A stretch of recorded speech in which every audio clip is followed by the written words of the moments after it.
Kamaláxia.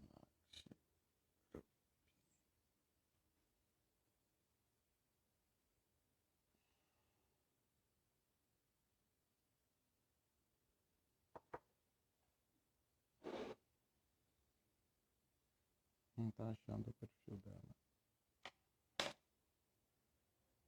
Procura no Instagram qual é o perfil da Kamaláxia, por favor.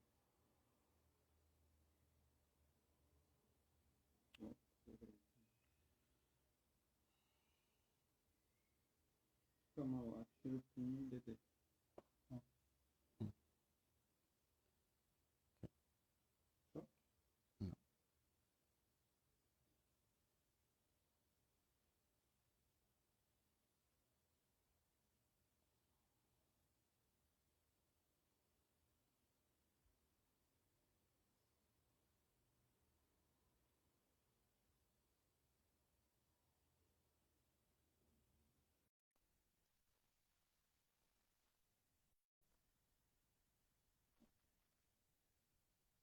Hare Krishna. Bom dia, Haribol. Jai Priya Tatu. Estamos aguardando nossa convidada.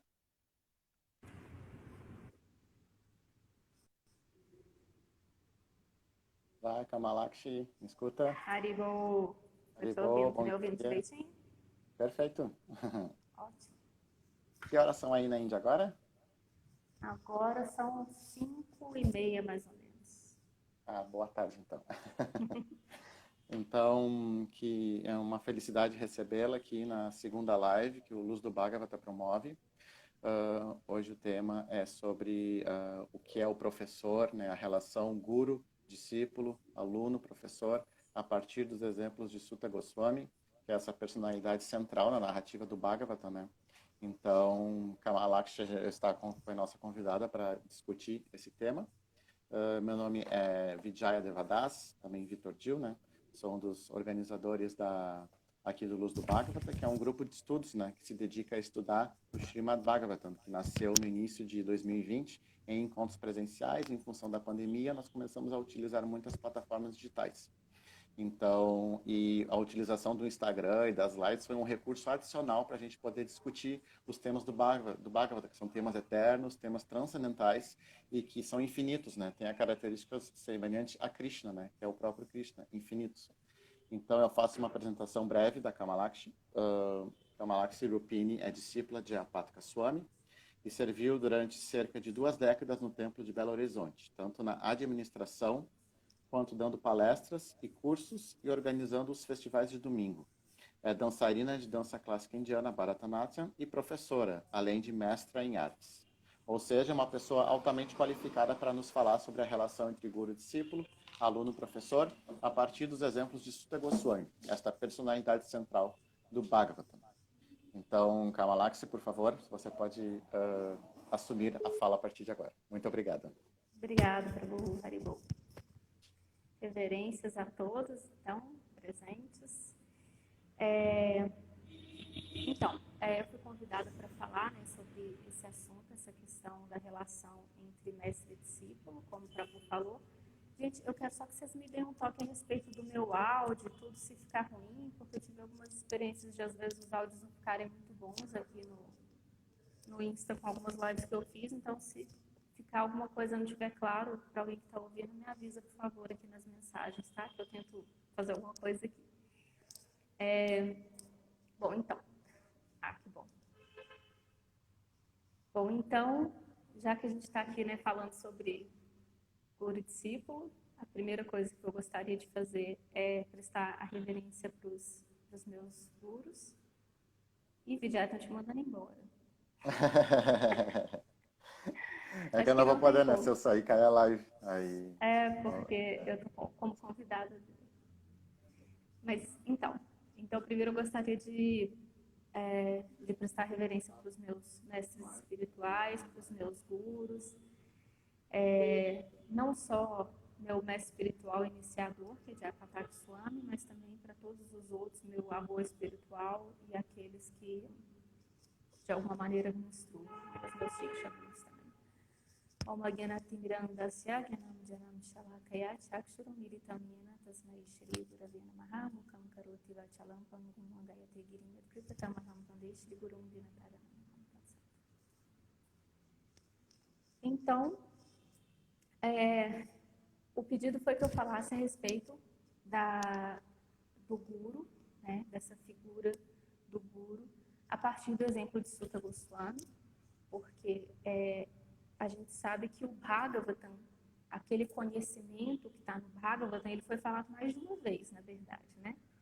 Então, quando o Vyasadeva, ele compila o Bhagavatam, ele vai compilar aquele conhecimento do Bhagavatam que ele ouviu a partir de Sutta Goswami falando, né? Ele vai falar porque, não sei se todo mundo está bem familiarizado com as histórias, né, e de como que começa o Bhagavatam, mas Kali Yuga estava começando, que essa era na qual a gente vive, uma era bem complicada, né, que as pessoas têm pouca inclinação filosófica, têm pouca memória, têm uma duração de vida curta e tudo.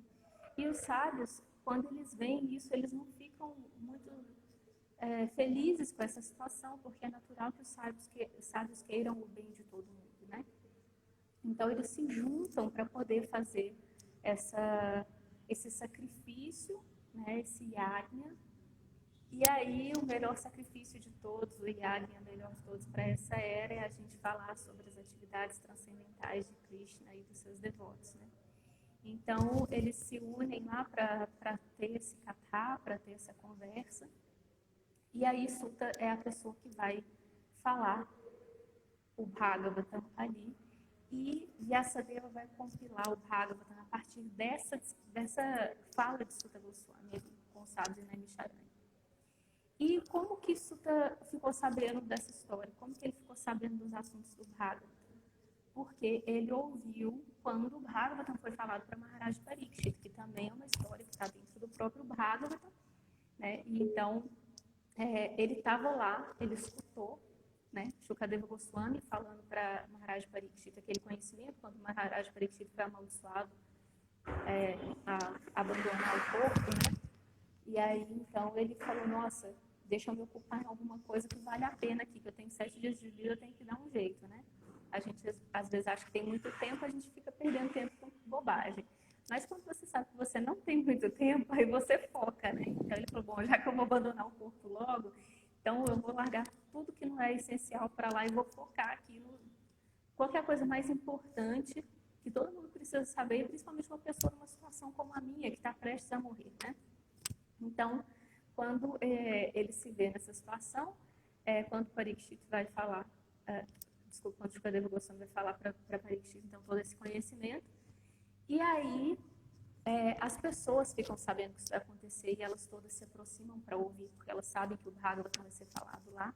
E entre essas pessoas que aparecem lá está Sutta Goswami.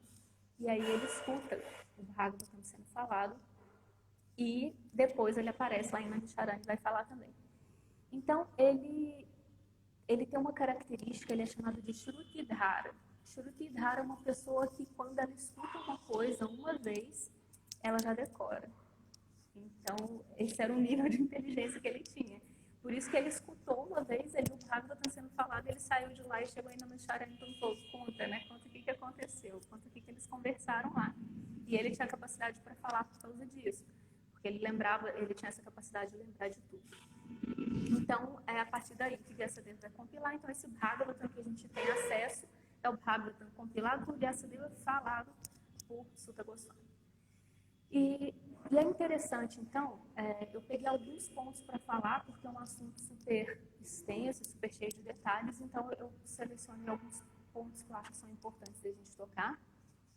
Que uma coisa que a gente precisa levar em consideração, então, é que por que Sutta é um guru, é um mestre autorizado, qualificado para falar esse conhecimento? Porque lá na floresta, na Naimisharanya, tinham muitas pessoas qualificadas.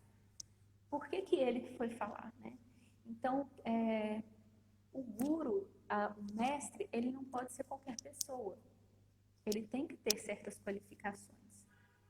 E aqui uma das qualificações que a gente vê, né, primeiro a gente já ficou sabendo que ele era um Shrutidhara, então ele era uma pessoa super inteligente, uma pessoa super focada, né? Porque imagina, às vezes alguém fala alguma coisa com a gente não está prestando atenção, aí depois a pessoa pergunta, o que eu te falei? Aí você fica todo sem graça, né? Não dá para repetir, porque não prestou atenção.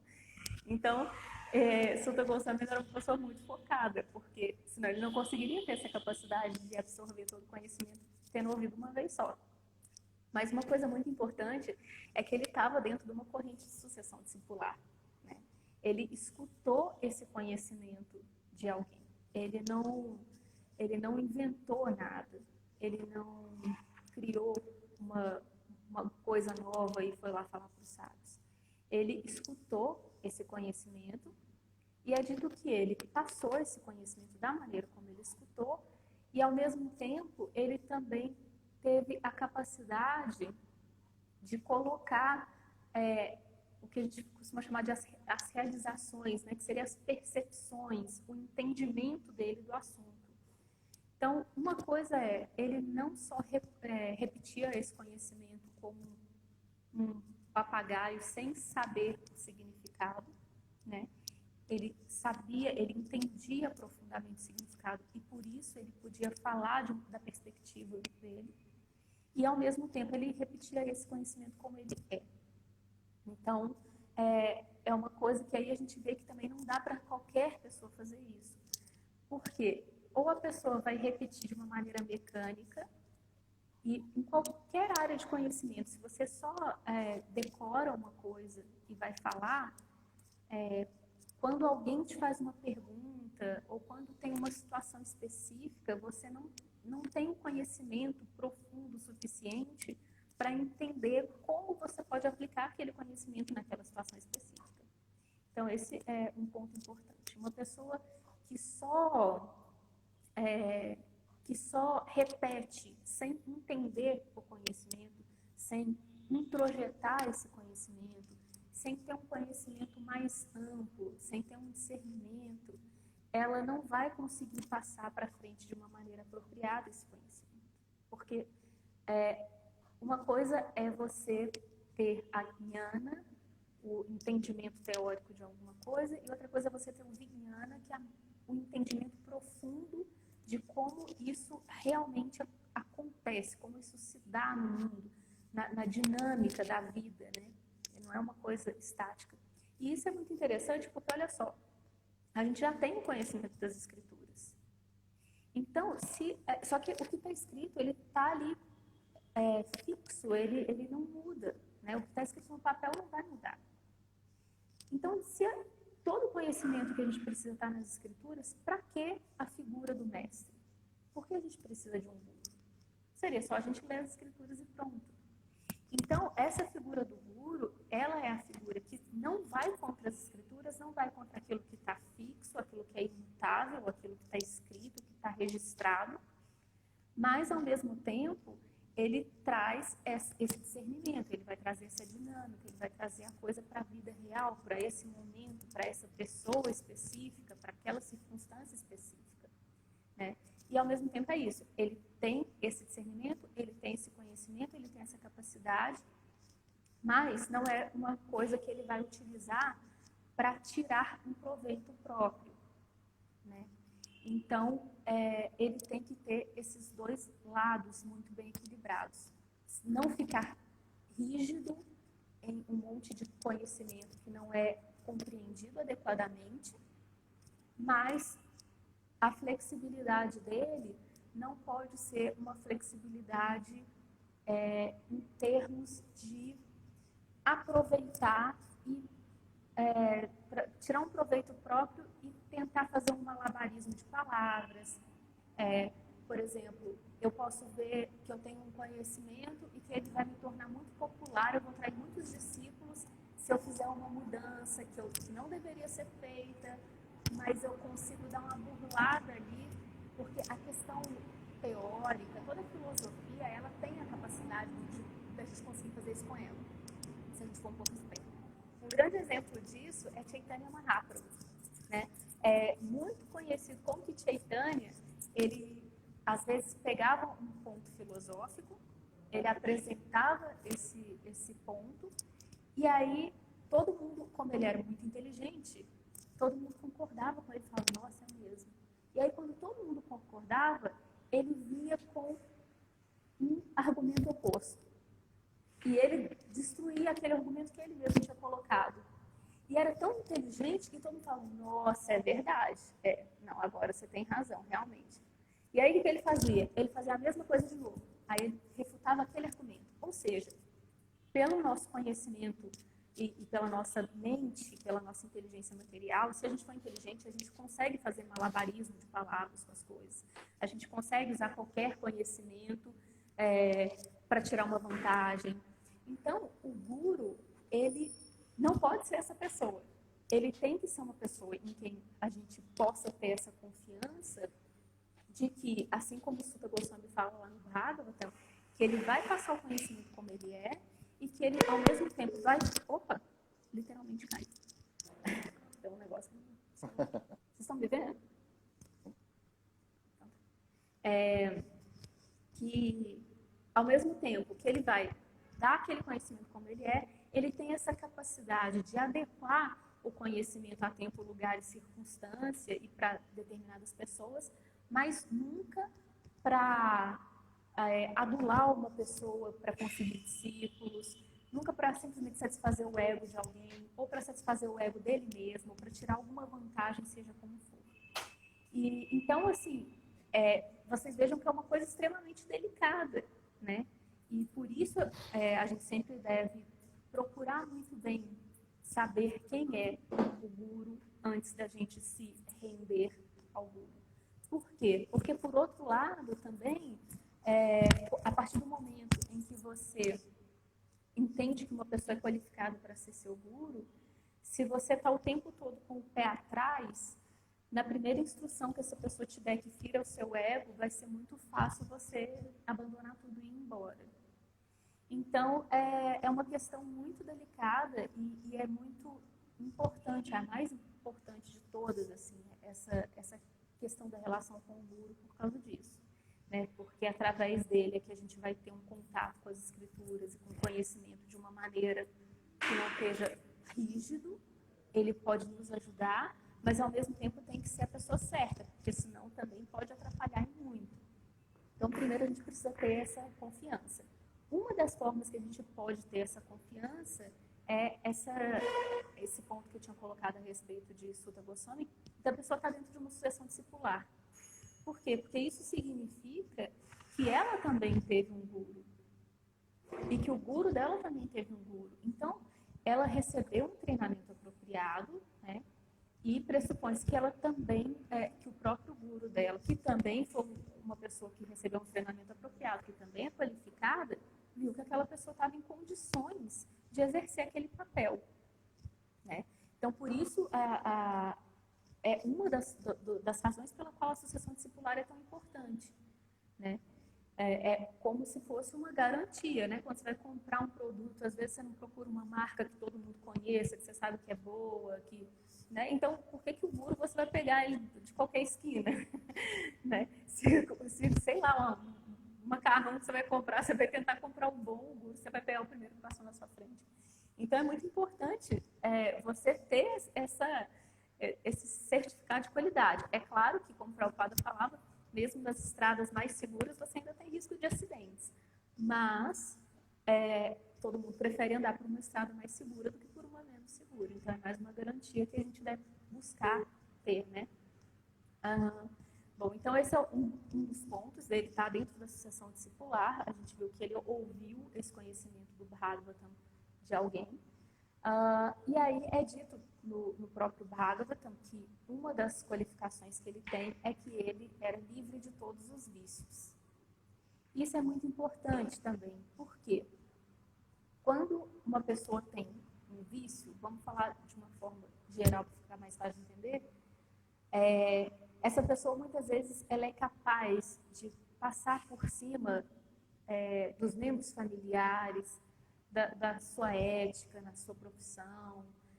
Muitas vezes ela passa por cima de muitas coisas para satisfazer aquele vício. E a gente consegue ver isso muito facilmente, quem já teve contato, teve na família, teve amigo, teve gente próxima. com algum tipo de vício pesado, assim, em álcool, em drogas, em qualquer coisa desse tipo. A gente consegue ver isso claramente. Só que tem um pequeno problema, que a maioria de nós, apesar de não ter, a maioria eu não sei, mas se muitos de nós não tem esses vícios pesados, grosseiros, que a gente reconhece, fala, nossa, a pessoa é viciada e tal, infelizmente, a grande maioria de nós, isso aí eu posso dizer com certeza, a grande maioria de nós que está aqui nesse mundo, tem alguns vícios muito pesados. A gente quer se satisfazer o tempo inteiro. A gente tem várias questões do nosso falso ego que fazem com que a gente tente se proteger o tempo inteiro, mesmo quando não precisa, que quer que a gente faça, que faz com que a gente queira parecer mais do que a gente que acaba nos iludindo, né? Então, o vício pelo desfrute, o vício pela posição, o vício pela autoafirmação, vários tipos de vício que nós todos temos são um empecilho para que nós possamos ser bons mestres. Então, por isso que quando a gente procura um mestre, a gente procura alguém que não tenha esses vícios. Porque senão é muito, como eu falei, como o conhecimento ele vai sendo aplicado através do mestre de uma maneira que é dinâmica, né, que ela vai seguir tempo, lugar, circunstância, pessoa específica, você vai ter algumas customizações, vamos dizer assim, sem sair daquele conhecimento, mas você vai ter essas customizações, vamos dizer assim. Então, o que acontece? A gente fica refém dos vícios dessa pessoa se ela tiver esses vícios. Como a gente vai saber que essa pessoa está dando uma instrução para a gente que não é para alimentar esse próprio vício que ela tem, né? E não para o nosso bem-estar. Então, é por isso que dentro do Bhagavatam fala que essa é uma das qualificações, né, que Sutta Goswami tem, dele ser uma pessoa livre de vícios. Então, uma pessoa livre de vícios é uma pessoa mais confiável, né? Enquanto que uma pessoa cheia de vícios, a gente nunca vai saber quais são as verdadeiras motivações dela. Outra coisa é que ele é bem versado em todas as escrituras. Por quê? Quando a gente conhece só um pouquinho,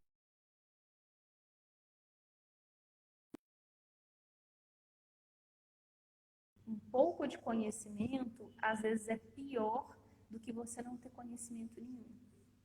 Porque às vezes você acha que você já sabe muita coisa e aquilo que você sabe é uma parte muito pequena do todo. E aí quando você tenta aplicar aquilo, você pode acabar metendo os pés pelas mãos e não dando certo, né? Todo mundo conhece a velha história do elefante, né? Que os cegos foram tatear o elefante para falar como que era o elefante. Aí um vai e fala que o elefante ele parece uma pilastra, né? Um pilar e tal, porque ele está ali tateando a perna do elefante. Aí o outro fala que não, que é tipo um tapete, porque ele estava tateando as orelhas do elefante. E aí cada um vai falar como que é o elefante e tal, não sei o quê.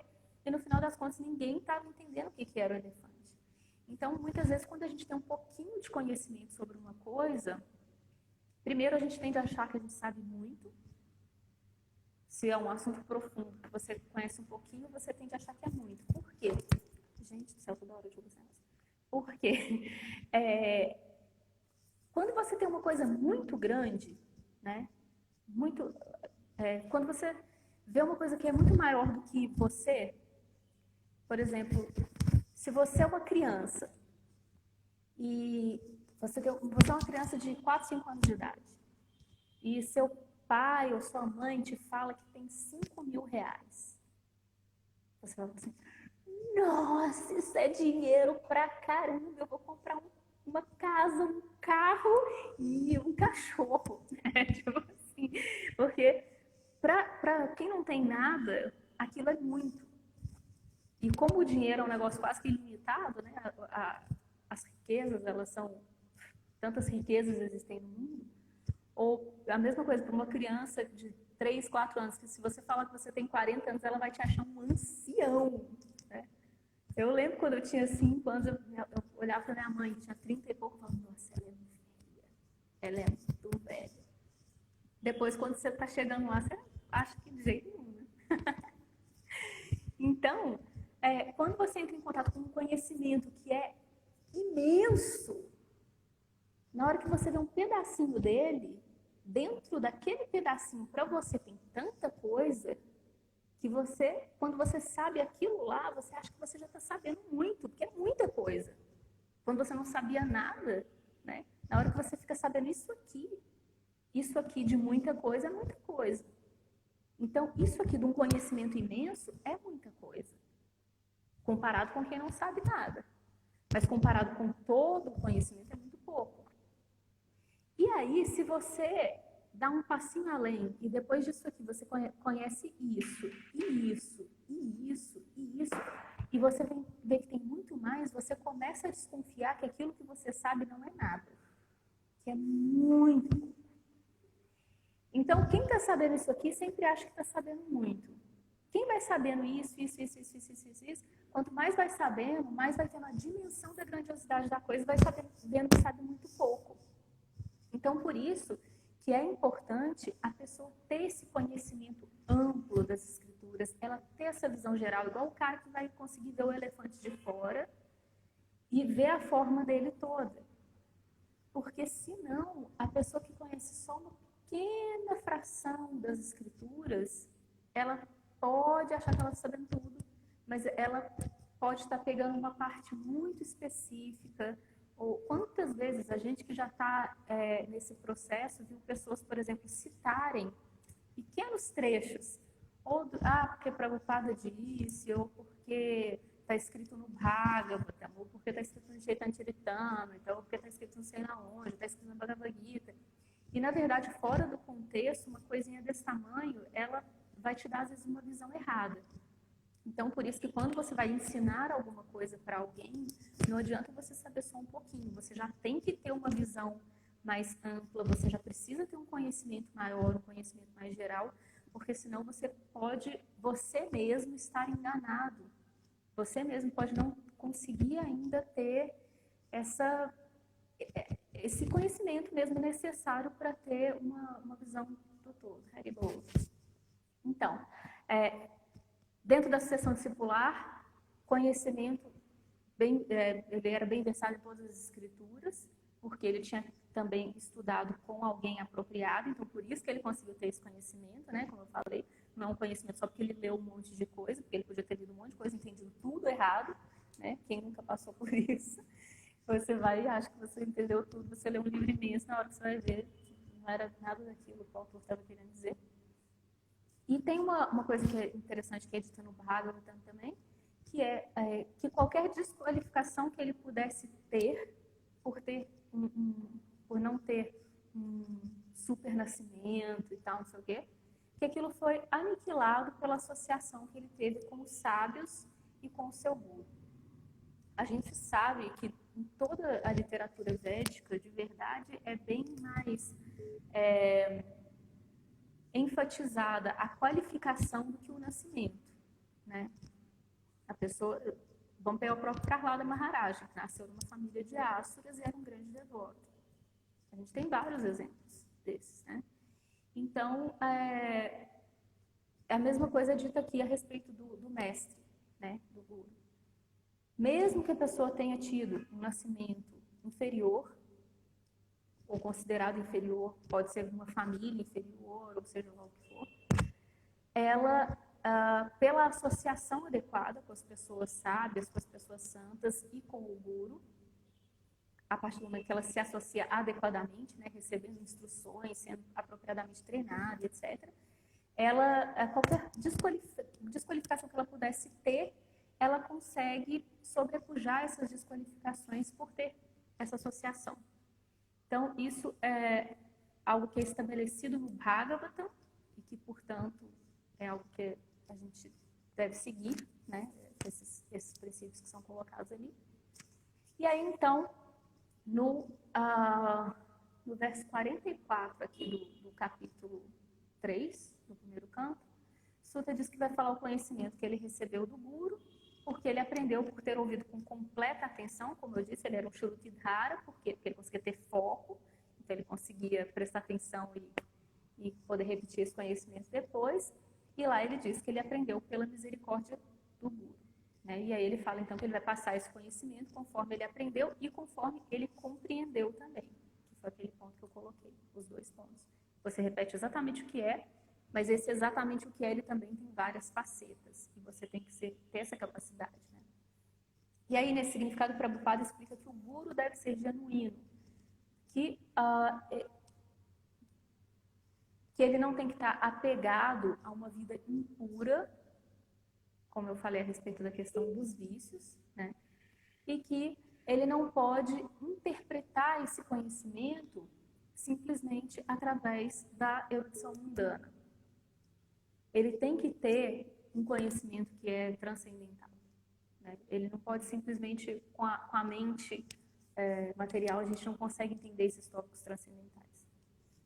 E aí, então, ele fala que o Guru, ele é sempre um representante do seu Guru, né? Tem isso também. Aqui, como o Prabhu falou, eu sou dançarina também, e aqui na Índia a gente costuma falar às vezes que a gente nunca dança, porque a gente só está representando o Guru. Então, quando eu danço, é a minha Guru que está dançando, na verdade, porque eu só sei, tudo que eu sei fazer foi porque ela me ensinou. Então, tudo aquilo que é visto é aquilo que foi passado por ela. Na verdade, as pessoas só vão me ver dançar quando alguém que aprendeu comigo dançar. Porque quando eu danço, não sou eu que danço, é ela que está dançando através de mim, porque é o conhecimento que ela passou. Então, o Guru, ele tem essa característica, ele sempre vai representar o seu Guru, né? E aí, então, ele fala também que é muito importante a gente ter essa noção das qualificações do Guru, mas que o discípulo também tem que ser qualificado, né? E aí ele fala que a pessoa deve prestar muita atenção, entender aquilo que está sendo dito. E é claro, o que tem a ver a gente entender o que é o bom discípulo, que a gente falou que ia falar do Guru, né? Só que o bom Guru, ele é aquele que foi um bom discípulo. Se ele não for um bom discípulo, ele não vai conseguir ser um bom Guru, né? Então, a primeira coisa para a gente saber se o nosso Guru é genuíno, se ele é um bom Guru, né? A gente está de olho num Guru, aí a gente vai querer saber o quê? Se ele é um bom discípulo. Se ele não for um bom discípulo, não tem como ele ser um bom Guru.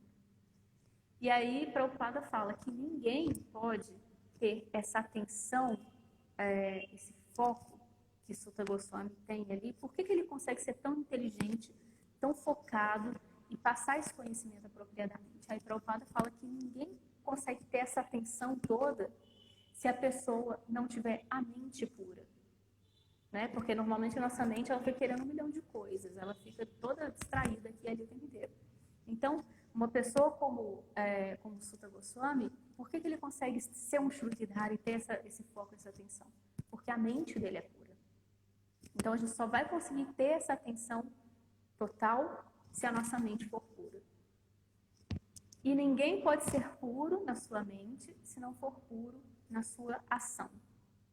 E aí ele fala, ninguém vai ser puro em ação se não for puro nas suas atividades que são comuns ali aos seres humanos e aos animais de comer, dormir, defender, acasalar. Se a gente não fizer o básico da vida de uma maneira pura, as nossas ações não vão ser puras, a nossa mente não vai ser pura, a nossa inteligência não vai ser pura, a gente não vai conseguir focar a nossa mente, né? Aí ele fala, bom, aí a gente pode ficar meio desanimado, né? E falar, poxa, tá difícil para mim. Mas aí Prabhupada fala, mas se a pessoa ouvir com plena atenção, a partir da pessoa certa, desde o início ela pode ter certeza que ela vai, no final das contas, ver Krishna nas páginas do Bhagavata, né? Então, quando a gente está lendo o Bhagavatam, a gente tem que procurar ter essa atenção e saber que muito é do nosso esforço, mas que a gente não está sozinho, por a gente ouvir das pessoas certas, por a gente aprender com a pessoa certa, a gente é contaminado pelas boas qualidades dessa pessoa também. A gente só precisa se predispor, a gente tem que ter uma atitude que vá nos deixar aberto para poder receber isso. É igual agora, né? Com o coronavírus aí, todo mundo que sai sem máscara está correndo um risco maior, né? Então, vamos pensar no contrário. Imagina se esse vírus fosse um vírus da pureza, do conhecimento, da transcendência. Se a gente ficar com a máscara, a gente não vai conseguir pegar. Então, a gente precisa tirar a máscara, né? O espiritual é tudo contrário do material. Então, no espiritual, a gente precisa tirar a máscara para pegar esse vírus que a gente quer pegar, que é da pureza, que é da transcendência, que é de ser quem a gente realmente é. Então, quando a gente se coloca numa situação favorável para receber esse conhecimento, você está perto dessa pessoa que tem esse conhecimento para te passar, ela automaticamente te passa. E aí a gente pode pensar assim, nossa, mas deve ser difícil achar algumas pessoas assim nesse nível de qualificação, né? Tipo Sutta Goswami, a gente está esbarrando com Sutta Goswami em qualquer esquina. Realmente, né? Krishna fala também na Bhagavad Gita, ele não fala que tem aí aos montes, ele fala que é Manushanam, né? Tem um aí entre milhares de pessoas. Não é tão fácil. Agora, Prabhupada também, muitas vezes, ele enfatizou uma questão, talvez até pela situação toda de estar levando esse conhecimento para pessoas como nós, né, no Ocidente, em Kali Yuga, toda essa situação que a gente tem, que ele sempre falava que se a gente estiver seguindo o processo e estiver fazendo tudo da maneira como tem que ser feita, sem ficar inventando coisas, sem ficar viajando errado nas coisas, naquele momento, pelo menos, a gente está sendo puro. Então, tem uma coisa que é a figura, a pessoa do Guru, e tem uma outra coisa que é o Guru Tattva, né? Tattva é uma palavra que a gente usa no sentido de princípio, não princípio de começo, mas no princípio de... Como que a gente pode falar isso? Por exemplo, eu tenho meus princípios, né? Então, aquilo que é característico, vamos dizer assim. Então, da mesma maneira, por exemplo, a gente tem os Vishnu Tattvas, né? Que é o próprio Vishnu, que é o próprio Krishna, que é Balarama, que são essas expansões diretas de Krishna mesmo. A gente tem Diva Tattva, que somos nós, ou pelo menos a maioria de nós aqui, acredito que seja, né? Que são essas entidades vivas que são ali parte tal de Krishna, mas nós não somos expansões diretas de Krishna, né? E aí a gente vai ter diversos tattwas, né? A gente tem Shiva Tattva, que é super complicado, porque não é nenhuma coisa nem outra e tal. Então, a gente também tem um Guru Tattva, né? Esse princípio do Guru. E isso é muito importante porque a gente sabe que, igual eu falei, né? Mesmo nas estradas mais seguras, os acidentes às vezes acontecem. E às vezes, por exemplo, a pessoa pode estar num período em que ela está seguindo tudo corretamente e tudo como o Prabhupada falou, então naquele momento ela é pura e qualquer instrução que ela dá, porque ela não está alterando nada, é algo confiável e tudo mais, mas a gente sabe que assim, se a pessoa não atingiu Krishna Prema, às vezes ela já enrava, se ela ainda não atingiu Krishna Prema, ela pode cair em algum momento, né, da sua posição. E aí o que acontece? Muitas vezes as pessoas se perdem completamente se elas se veem numa situação dessa, por exemplo, de se abrigar numa pessoa, ou de seguir um guru, ou de se render a um guru, e algo assim acontecer com aquela pessoa em que elas depositaram sua confiança. Só que é muito importante a gente entender que esse princípio do guru, ele sempre deve estar na nossa vida, independente de qualquer coisa.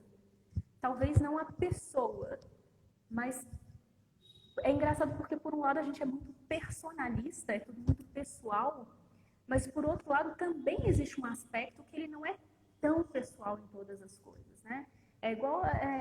se a gente levar tudo para o lado pessoal nesse mundo, a nossa vida fica bem difícil. A gente vai sair muito chateado toda noite, na hora que for descansar. Tem coisa que a gente não tem que levar tão para o lado pessoal assim. Então, por exemplo, às vezes a gente vê as pessoas terem uma relação com o guru que ela é quase como de um fã com uma grande estrela do rock, ou de Hollywood, ou sei lá, né? Ai, meu guru e tal.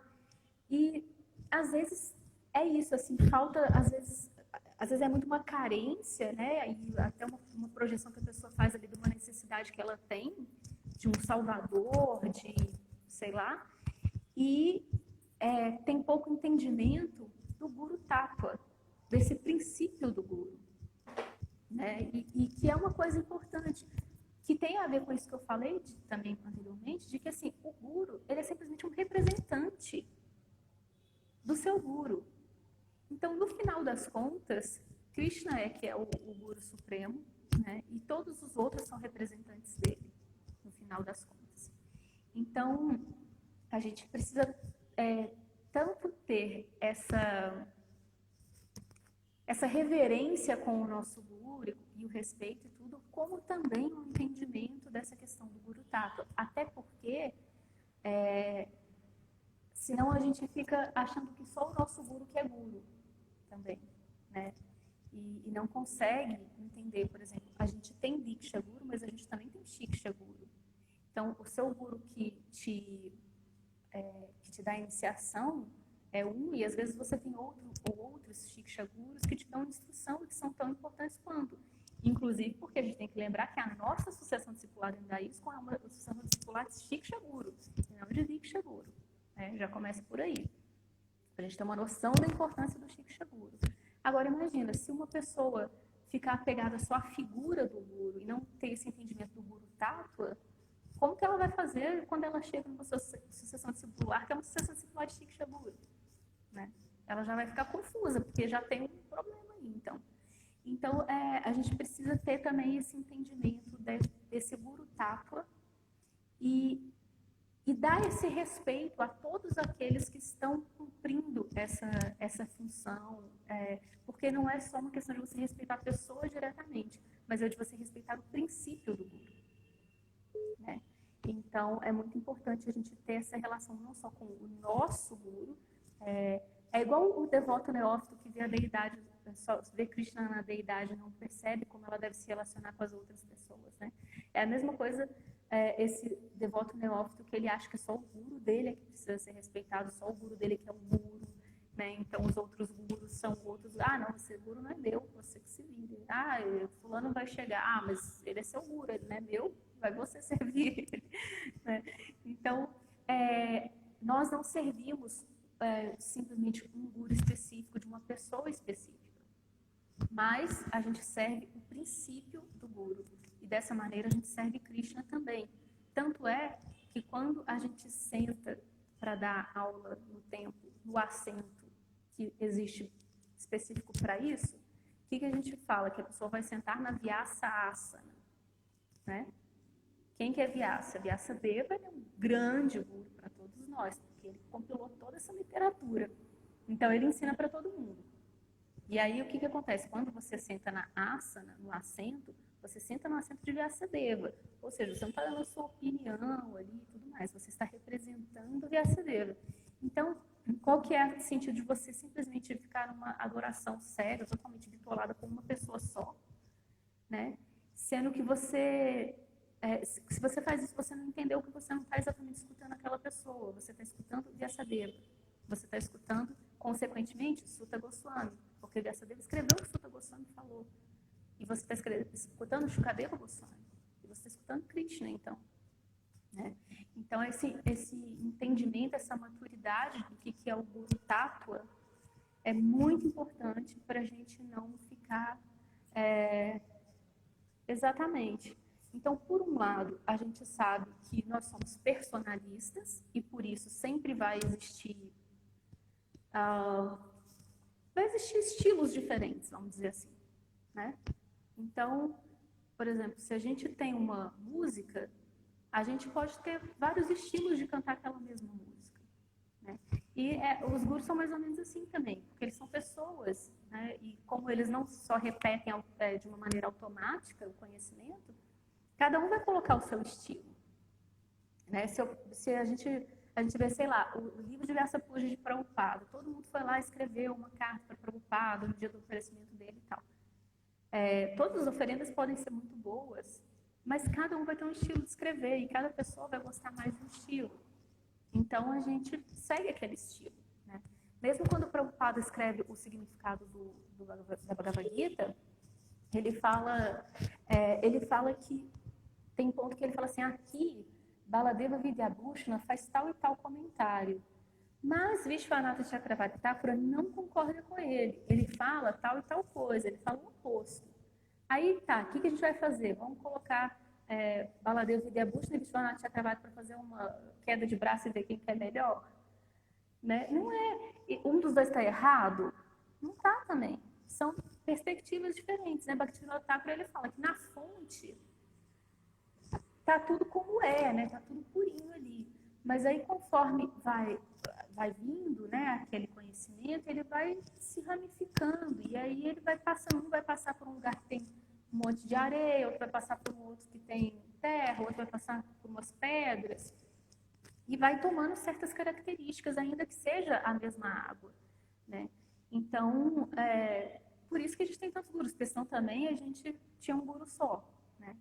Porque, então se todo mundo é representante de Vyasadeva, para que a gente vai ter um monte de guru? Por exemplo, a gente pode ter um guru só na ISKCON, né? Estou falando da ISKCON porque a gente está na ISKCON, mas assim, pegando a ISKCON como exemplo, a gente pode ter um guru só, por que não? Qual é o problema?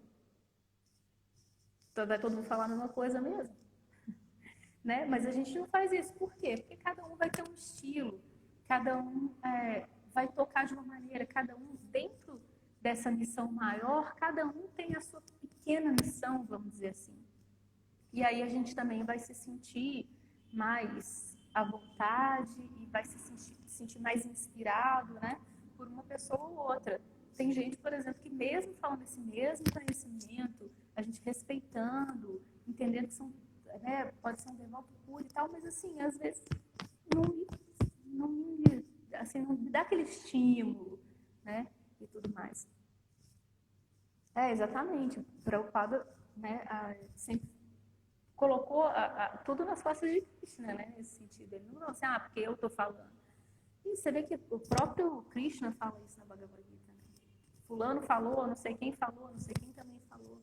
Porque é isso, a gente sempre, né, é uma comunidade, né, é Guru Sadhu Shastra, conforme alguém comentou aqui antes. Por que a gente tem esse tripé Guru Sadhu Shastra? Se só o Guru é bom, então a gente não precisa de sadhu, a gente não precisa de Shastra. Você só escuta o Guru e pronto. Né?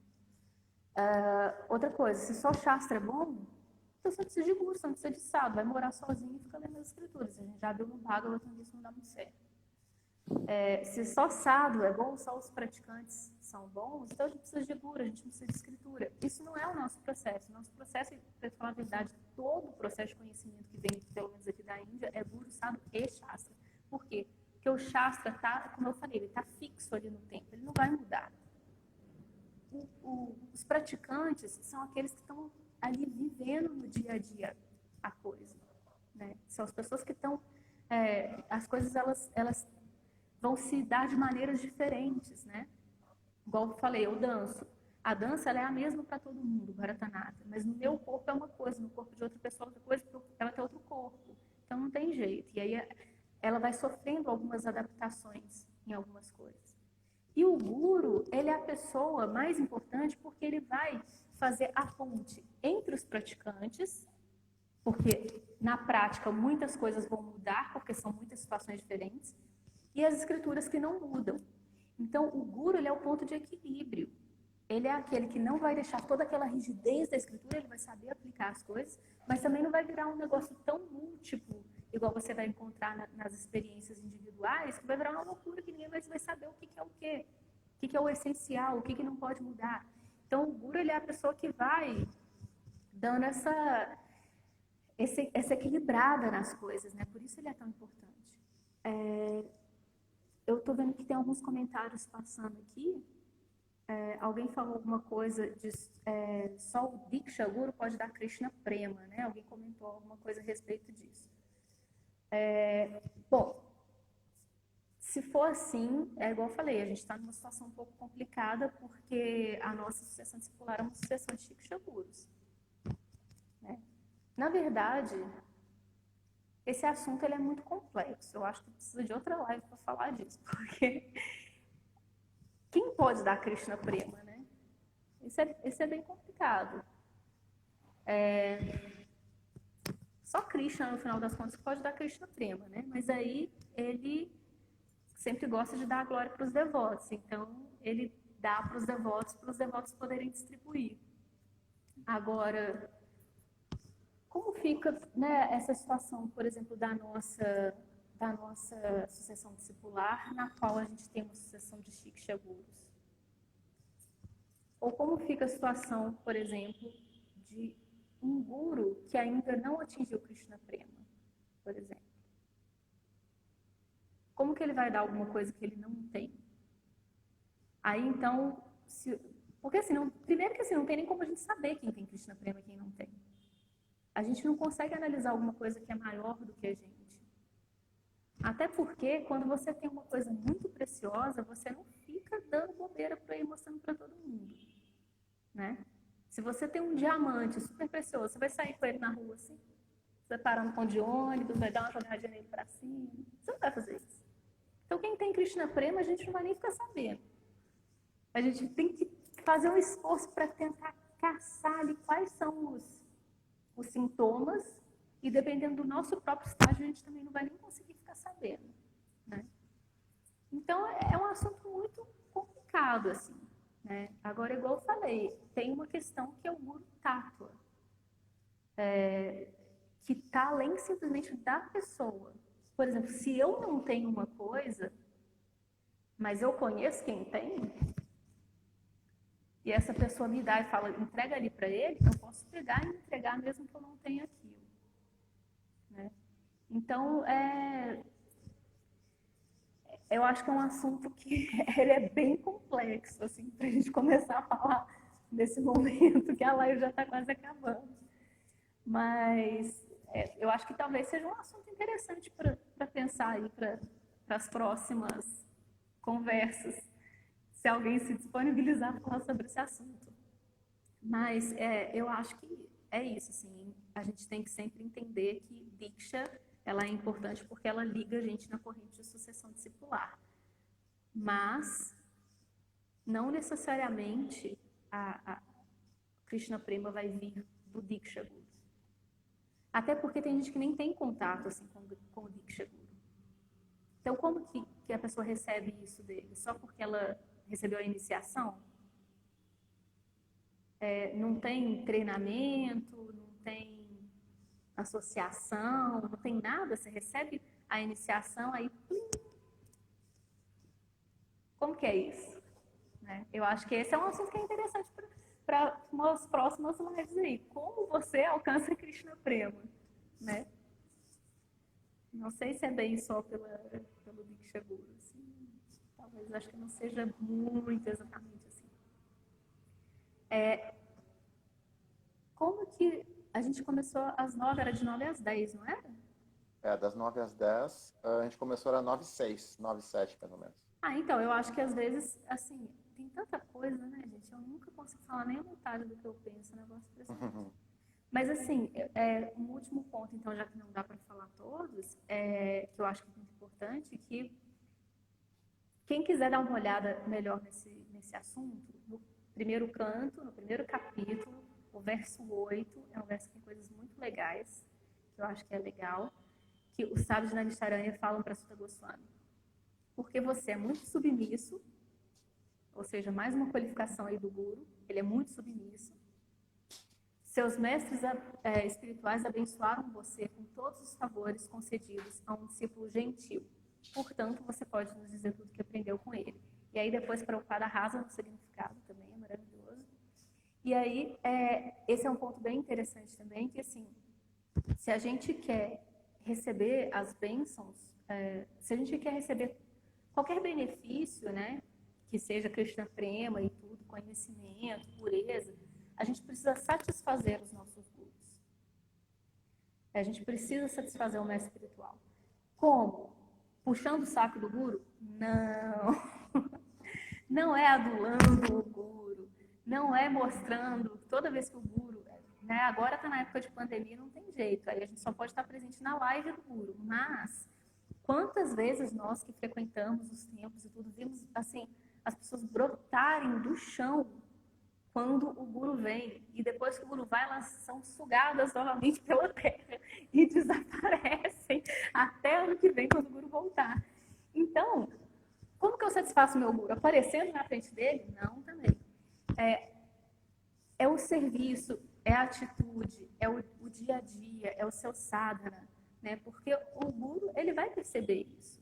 É muita inocência a gente achar que não, né? A gente que é professor, quando você vê, você sabe qual foi o aluno que estudou e qual foi o aluno que está fazendo aula uma vez por semana e que assim, nem pensou nisso até a próxima vez que ele te viu. Só quando ele te viu de novo que ele lembrou o que você tinha falado na semana anterior, né? A gente sabe. Quando a gente é pai, quando a gente é mãe, a gente também sabe quando o filho está enrolando. O filho nunca acha que a gente sabe que ele está enrolando, não é, meu filho? Mas a gente sempre sabe. E às vezes a gente até assim, tá. Mas a gente sabe. E o guru também é isso. Ele pode até não falar nada ali na hora, mas ele sabe. Então, assim, a maneira como a gente realmente satisfaz o nosso guru é fazendo um bom trabalho. Fazendo um bom trabalho de limpeza de quem a gente é, né? Fazendo o nosso sadhana. Isso vai dar potência espiritual e é lógico que o guru vai saber quando, né, a gente está nesse processo seriamente. E aí, quando a gente satisfaz o guru, é igual eu falei, quando a gente é professor, quando a gente é pai, quando a gente é mãe, às vezes a gente quer dar um negócio para a criança, a gente quer dar um negócio para o aluno, mas você fala assim, ai, que droga, não vou poder dar. Porque tá numa malandragem que se eu der, eu vou estragar. E você quer, aí você até dá um jeitinho, mas aí escorrega de novo e fala, ah, meu Deus do céu, não vou poder. Infelizmente não vou poder. Agora, quando você tem o seu filho, a sua filha, o seu aluno, sua aluna, se esforçando, fazendo tudo direitinho, você sabe que você pode dar, que a pessoa não vai se estragar com aquilo, você dá assim, livremente. Então, o Guru é a mesma coisa e Krishna também é a mesma coisa, né?